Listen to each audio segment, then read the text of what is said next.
Aleluyas. Amén. Buenos días, hermanos. Yo he hecho esa introducción, hermanos, porque nosotros estamos empezando, aquellos que no nos tienen acompañado aquí. Estamos empezando una saga. E vamos a estudiar el libro de Lucas. Vamos a hablar de... no ha puesto, ¿no? Dios mío. Excelentísimo Teófilo. El Teófilo ha sido una persona... Los estudiosos dicen que él era un griego. Pero nosotros no vamos a hablar de Teófilo. Nosotros vamos a hablar del libro de Lucas, de la carta que Lucas escreveu para su excelentíssimo amigo Teófilo. Então, se antes de empezarmos, vamos orar uma vez mais para que nós venhamos a ter mais sensibilidade para escutar o que Deus tem para falar com nós. Amém? Padre, em nome de Jesus. Nesse momento dispusimos nosso coração para escutar tu voz, para escutar tu palavra, para que podamos nos alimentar desse evangelho em todo esse tempo que vamos a escutar tu palavra, vamos a ruminar durante a semana, vamos a falar, estar aí hablando, estar aí compartilhando, estar aí nos alimentando uns a los outros, através dessa palavra durante a semana, que a vida do Senhor venga fluir em nós, que podamos ter revelação e entendimento de que esta palavra pueda cambiar nossa forma de pensar e agir em nome de Jesus. Amém? Aleluias. Abram comigo suas Bíblias em Lucas capítulo 1. A partir do verso 1, como he dicho, essa carta é para uma pessoa muito importante, nós, pero Lucas ha hecho um apanhado muito profundo para nos entregar essa bendição. Diz assim, Lucas capítulo 1. A partir do verso 1. Puesto que ya muitos han tratado de poner em ordem a história de las coisas que entre nosotros han sido ciertíssimas, tal como nos enseñan los que desde el principio lo vieron con sus ojos y fueron ministros de la palabra. Me ha parecido también a mí, después de haber investigado com diligência todas as coisas que desde su origen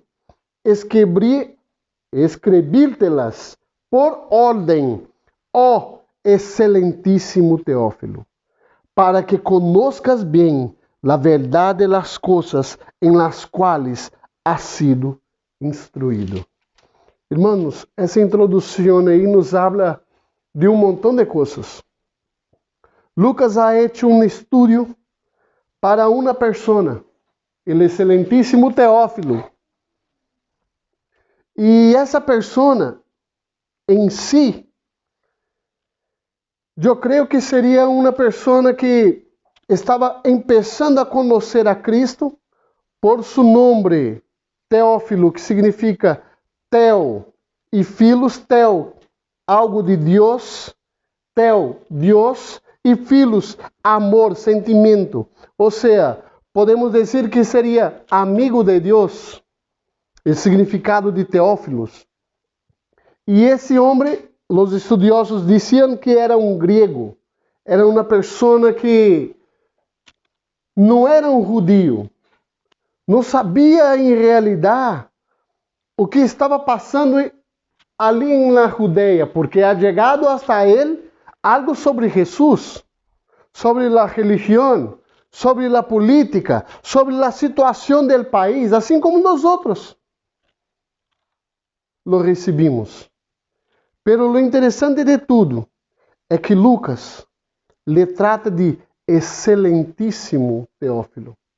Quando nós tratamos a alguém com esta pompa, nessa circunstância, nós sabemos que a outra pessoa é de uma posição elevada. Poderia ser um doutor, um médico ou alguém del alto mando del governo ou um governador.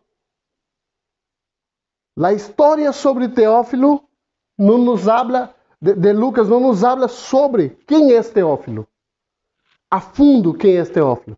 Pero al princípio, quando lemos excelentíssimo Teófilo, allá de ter um carinho por Teófilo, ele tinha um desejo de conhecer quem era Jesus, de saber quem era esse Jesus, o que estava passando em Jerusalém, em Judeia, em Samaria.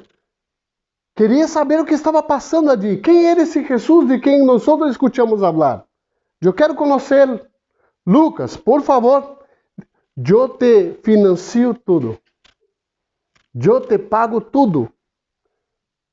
Hoje nós temos um móvel, não? Metemos aí el note e escrevimos e enviamos aí em WhatsApp para todo mundo. Antigamente não era assim.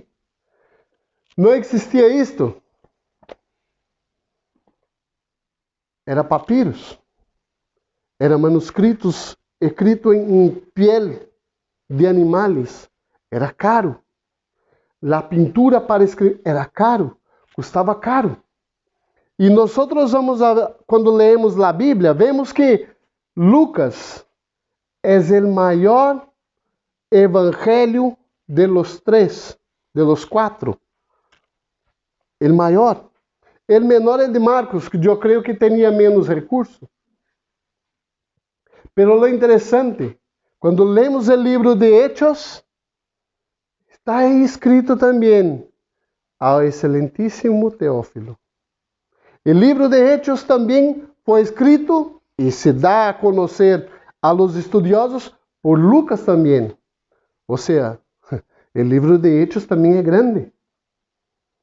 Teófilo queria conhecer a fundo quem era Jesus e quem foram seus discípulos. Teófilo queria saber, em realidade, o que estava passando naquele tempo que ha revolucionado a vida de todos. Quando nós leemos o texto, vamos a ter entendimento de que Lucas está falando a Teófilo. Aprofundadamente, está correta essa palavra? Aprofundadamente, está correto, Perla? Tu que é a mais estudiosa de todo aqui. Aprofundadamente. Aprofundado. O mais profundo de los conhecimentos. Ele ha hecho uma pesquisa muito profunda, muito acurada. Agora estou mais erudita. Muito acurada, muito aguçada sobre o tema. O que se passou com Jesus, de que se passou com seus discípulos. Lucas não era discípulo de Jesus. Lucas era amigo de Pablo. Lucas conhecia os discípulos de Jesus. Lucas era médico. Por isso que quando nós lemos, vamos a ver que a forma de falar de Lucas é uma forma mais erudita. Não é como nós outros. Eu estava mirando, eu tenho uma Bíblia aqui, é muito poderoso. E ela habla muito do evangelho aí mais arcaico, da língua mais arcaica, e essa tradução é de 1573. E é muito, havendo muitos tentado com una E e una tilde arriba, a poner en orden, con una E y una tilde, la historia de las cosas que entre nosotros han sido certíssimas. Irmãos, a forma que está escrita aqui, eu não conheço essas letras. E Teófilo com T-H-E-O-P-H-I-L-O. Teófilo. Son, sim, muito arcaico, muito antigo, muito erudito, a forma de escrita dessa tradução de 1573. E se nessa tradução que é antiga está assim rebuscado, aún mais era o original. Por isso essa palavra, excelentíssimo Teófilo, habla que ele tinha alguém, um amigo, uma pessoa a quem ele ia a descrever as experiências que ele teve e aquilo que não tinha passado com ele ia a ser uma acurada apuração para obter o conhecimento e passar a seu amigo Teófilo. Então, se meu caro amigo Teófilo, meu companheiro excelentíssimo amigo Teófilo, para que conozcas bem a verdade de las coisas em las quais han sido instruído. Ele estava sendo instruído para conhecer a Cristo. E ele conheceu a Cristo através de alguém. Mas ele queria se aprofundar no conhecimento. E como ele ia fazer isto? Através de quem? Através de nós. Nós somos o Lucas que as pessoas leem. Nós somos o Lucas que as pessoas vão a mirar a nós e dizer: esse é Jesus. Os teófilos, por onde passamos, vão a mirar a nós e vão a ver, em realidade, esse é Jesus que me ensinaram. E a hora de eu ver em la prática, esse Jesus manifestado. Quando nós miramos Teófilo manifestando aqui o desejo e o amor de conhecer a Cristo, e vemos quão maravilhoso ha sido Lucas em fazer essas búsquedas para transmitir aquilo que ele ha tenido revelação de quem é Jesus. Eu me pergunto sobre nós outros. Como nós outros conhecemos a Cristo? Como nós outros hemos escuchado de Pablo, de Tiago, de Pedro, de Juan, de Marcos, de seus... Como nós outros estamos lidando com os conhecimentos que nós outros estamos tendo? Como nós outros estamos repassando ou transmitindo aquilo que nós outros recebemos? Estamos fazendo uma acurada pesquisa, uma profunda búsqueda de conhecer aquele que nos ha chamado de las tinieblas para su luz.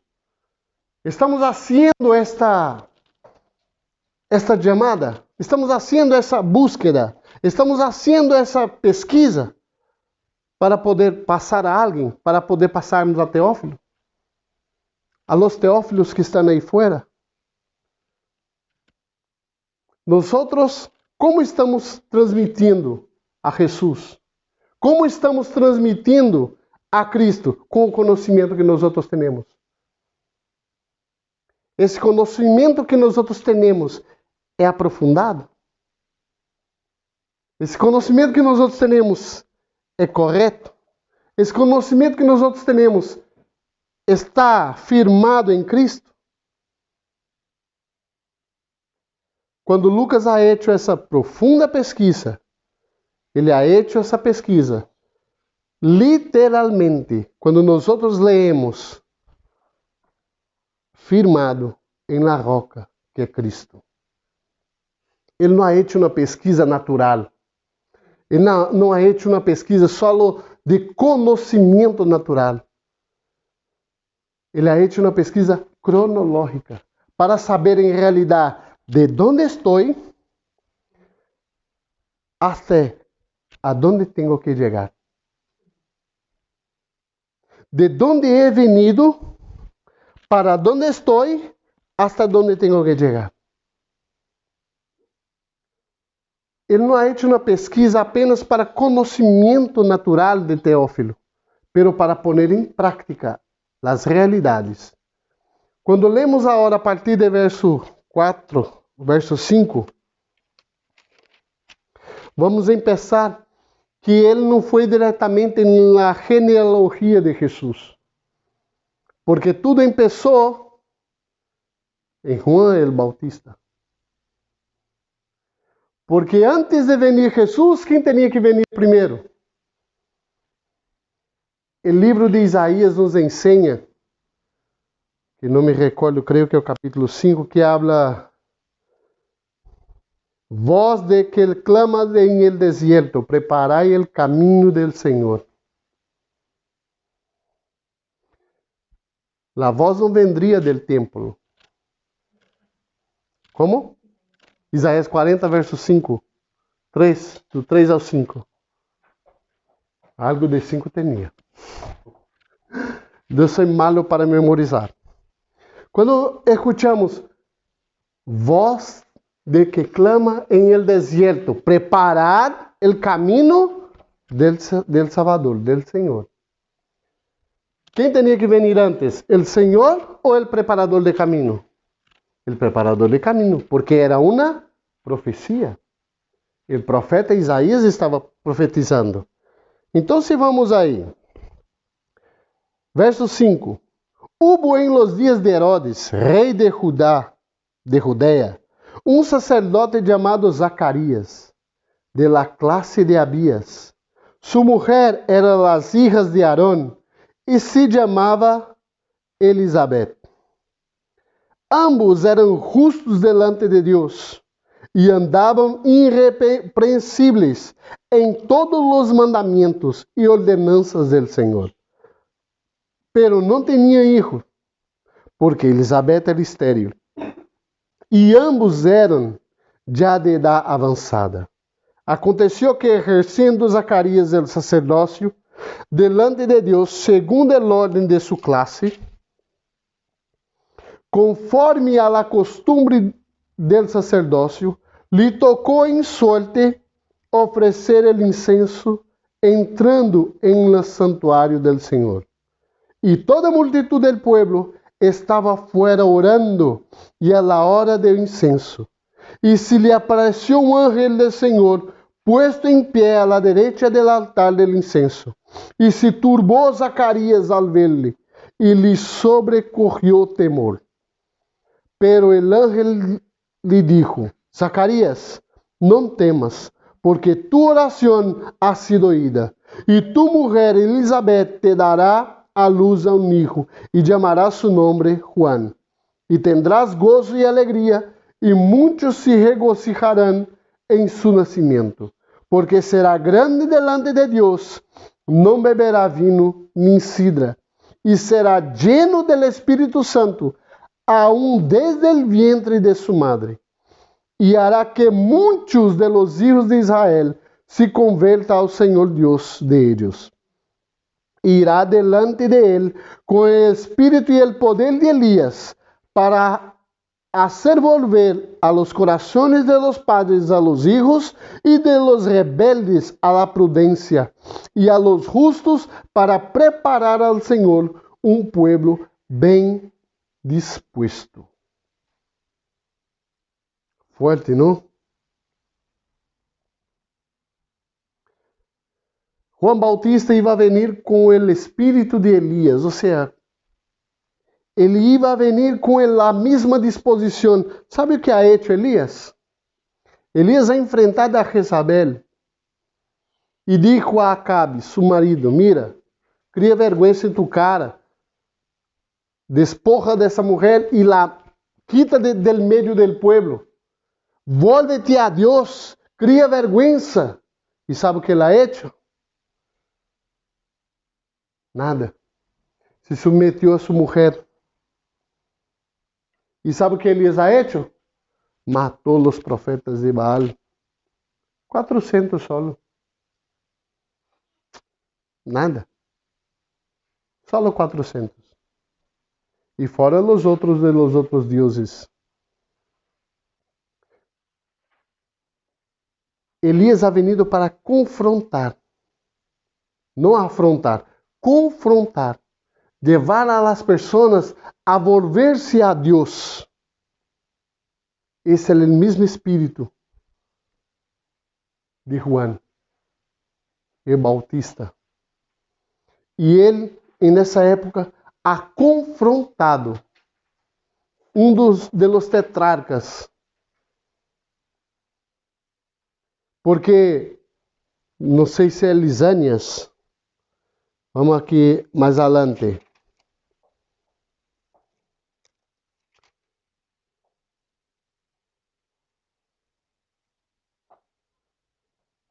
Juan el Bautista, ele chega delante de um de los tetrarcas e disse assim para ele: mira, é assim que funciona. Tu está casado com a mulher de tu irmão. Larga disto e volve a Deus, porque o que está haciendo está equivocado. Da mesma forma que Elias avançou-se contra a mulher de Elizabeth, Herodes, o nome de tetrarca, e a mulher Herodias. E ele dijo: mira, Herodias é mulher de tu irmão. Herodes, não pode fazer isto. Isto é pecado delante de Deus. Vuélvete a Deus, por favor. E Herodias se quedou muito enfadada, muito nerviosa. Porque Juan Bautista confrontava. Confrontava e dizia: volve a los pueblos. Lleva su pueblo a Deus. Convertam-se. E onde Juan Bautista predicava? Em el desierto. E em el desierto ele fazia o quê? Bautizava. Bautizava em quê? Em nome do Padre, do Filho e do Espírito Santo? Ele bautizava para a remissão de los pecados. Pero uma pergunta: quem era padre de Juan Bautista? Não era um sumo sacerdote? E o que Juan Bautista fazia? Por que Juan Bautista não estava com seu padre em el templo? Zacarias fazia o que no templo? Fazia os sacrifícios para quê? Para a remissão de... E Juan Bautista não aprendeu isso de pequeno? Que era no templo que tinha que fazer, que era no templo que a remissão de los pecados eram hechas, que era no templo que fazia as coisas. Por que Juan Bautista estava em el desierto? Vou dizer a vosotros o porquê. A palavra do Senhor nos ensina que Deus quedou 400 anos sem manifestar ao povo de Israel. Quando lemos o Antigo Testamento aí, lá na época dos profetas, só tinha sacerdote, sumo sacerdote, que era um solo, sacerdote, sumo sacerdote, e quem mais? Nadie mais. Pero em los dias de Juan Bautista, tinha o saduceu, o fariseu, tinha os escribas. Pero quem são estes? São as pessoas de la religião que nós hacemos parte para conseguir arrecadar fundos, que nós hacemos parte para controlar o pueblo, que nós hacemos parte.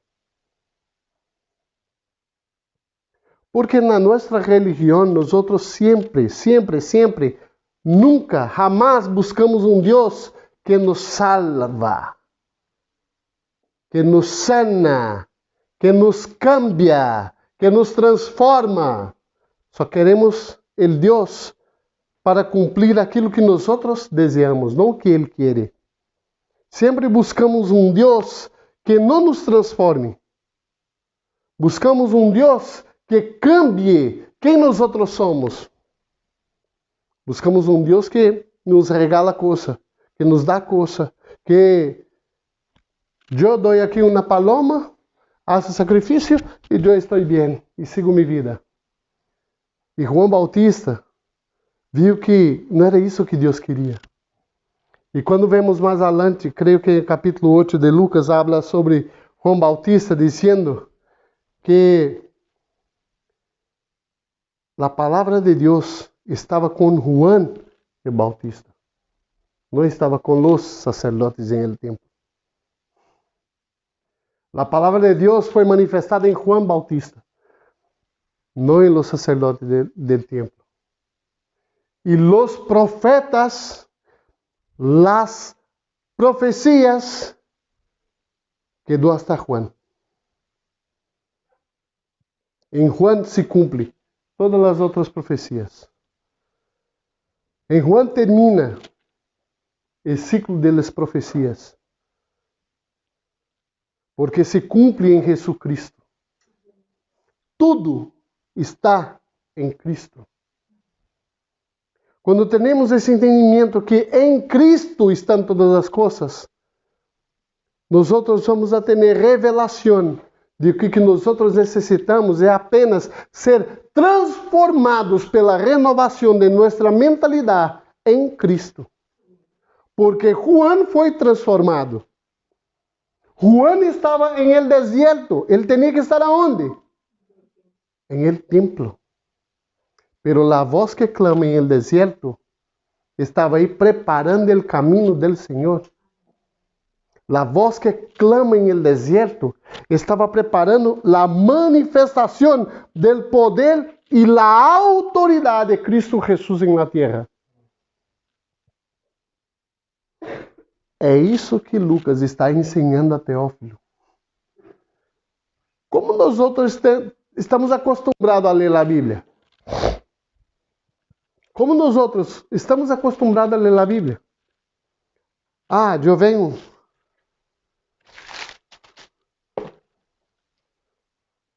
Japonês, não? Que? La coisa. Hasta quando, Jeová, me ouvirás para sempre? Aí vamos no Salmo, estou no Salmo 13.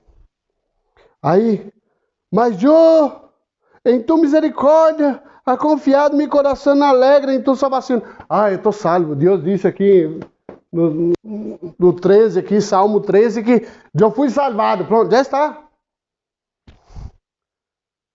Corremos a Bíblia como uma cajita de promessas. E nós só queremos as promessas. Só queremos o bônus, esquecemos o ônus. Sabe qual que é nosso ônus? Toma a cruz de Cristo e siga-lo. Sabe o que é tomar a cruz? Não é renovação, ser renovado, ser consertado. Não, Deus não quer te consertar. Deus quer te arrebentar para te transformar.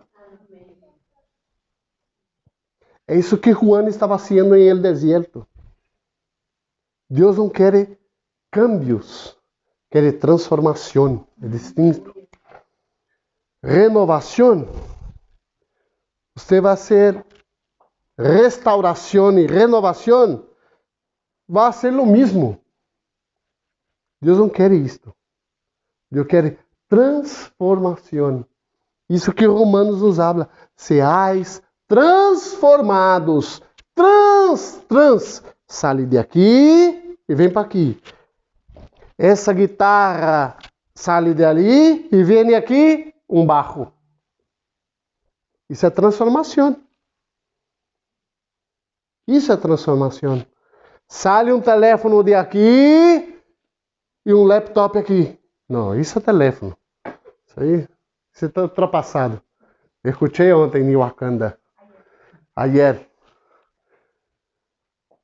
Transformação, não renovação. Transformação de mentalidade. Renovação do espírito. Porque o espírito é o mesmo. Pero a transformação é de quem nós somos. E quem nós somos? Então, quando Juan Bautista está aí predicando, ¿vale? Está predicando em el deserto, ele está quebrando todo o paradigma. Ele está partindo ao meio todas as ensinanças, pero lo interessante, está pondo em prática todas as profecias. Nada de que os sacerdotes estavam fazendo, estava pondo em prática, mais do que João Batista estava fazendo. Estava indo em direção contrária de tudo que os sacerdotes estavam dizendo.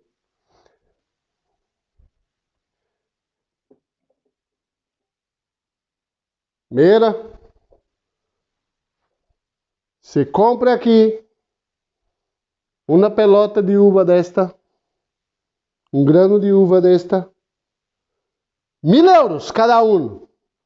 Sua vida será cambiada. Sua vida jamás será a mesma. Pero hay que comprar. ¿Y dónde compra? En el templo. ¿A dónde va a comprar? En el templo. Porque en el templo que tiene las vendas, que tiene los cambios. ¿Sabe por qué? Porque é mais fácil eu pagar o preço do que eu pagar o preço de la cruz. A cruz.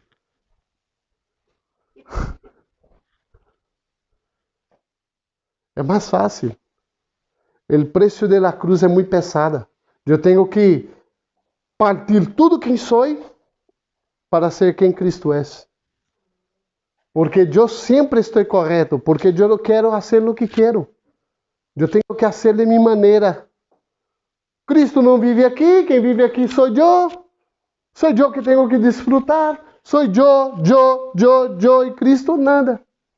Por isso que a voz que clama em el deserto vai em contramano de tudo que se predica em el templo. E interessante, Jesus foi bautizado em el templo ou em el deserto?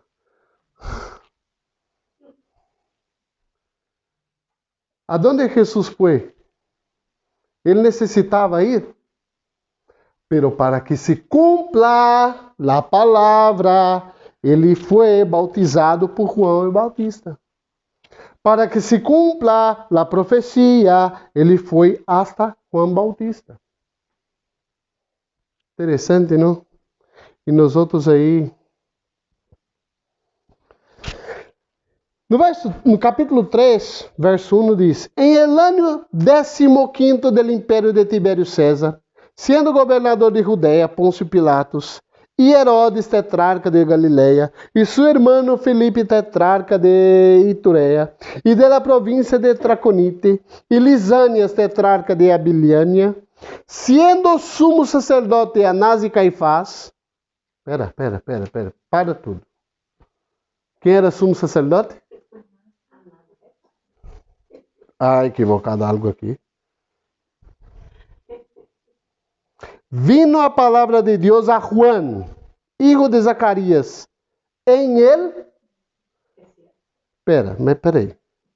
Se o sacerdote era Anás e Caifás, por que a palavra de Deus a Juan, hijo de Zacarias, em el deserto? Peraí, dois não é melhor que um? A palavra nos ensina que era um sumo sacerdote. Quando lemos aí, o Antigo Testamento é para nós outros, pero eles não tinham. Eles tinham aí os papiros, os livros antigos, de los profetas, de las profecias. E isto é o que eles tinham aí. Também tinha o Pentateuco, onde eles estudavam as profecias. Tenias o livro de Isaías. E aí não dizia que tinha que ser. Quando lemos lá Levíticos, há um sacerdote, só um. E aqui está dizendo que tem Anás e Caifás, suegro e yerno. Vem cá, Adriano.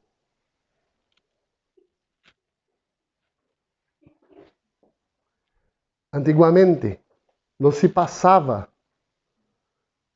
de padre para yerno. Se passava de padre para hijo.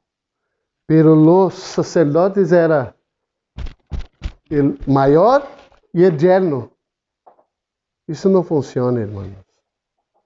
Deus dijo, vosotros enseñam algo que vosotros não vivem. Vosotros predicam algo que vosotros não vivem. Vete a tu lugar, eu vou dar a Juan Bautista. Graças. Juan Bautista era um sumo sacerdote.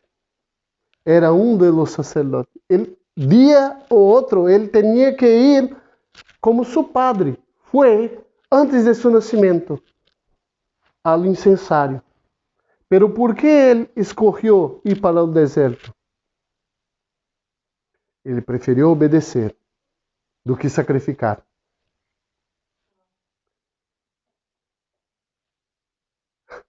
Quando nós outros, eu prefiro obedecer do que sacrificar. Nós outros pensamos que é nosso sacrifício. Nós outros, quando a palavra nos ensina, eu prefiro obedecer do que sacrificar, está dizendo, eu não vou sacrificar vós outros, eu vou sacrificar-me a mim, eu prefiro sacrificar-me a mim e obedecer a Deus do que sacrificar vós outros. É disso que a palavra ensina. A palavra não ensina que eu vou, não vou sacrificar, eu vou obedecer. E pensa que a obediência é sem ônus. Pensas que a obediência é só aquilo que é bueno, só aquilo que é bonito, só aquilo que é florido, só aquilo que eu vou pagar um preço aqui, já está. Estou salvado, hecho mi parte. Isso não é preço, irmãos. Bom, isso é preço, isso não é valor. Há coisas que têm preço. Preço, tu pagou, já está. Tu tens a obrigação de servir-me a minha hora. Nós outros não temos preço, nós outros temos valor. O valor de Cristo na cruz do Calvário. O valor de Juan Bautista em el deserto predicando para nós outros. E é isto que Lucas está ensinando a Timoteo. Timoteo, mira. Teófilo. Estou falando de Timoteo. Timoteo está falando de mim. Lá delante dele. Está vendo, padre? Mira.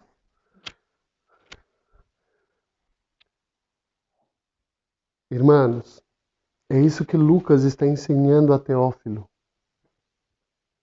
Que Cristo nós outros servimos. É assim que funciona, Teófilo. Essa é a verdade. Mira a política da tetrarquia, como vai. Mira as igrejas como estão. Tudo em busca de riquezas. Tudo em busca de dinheiro. Não é isso que Cristo veio a ser. E não é isso que nós outros tampouco queremos ser.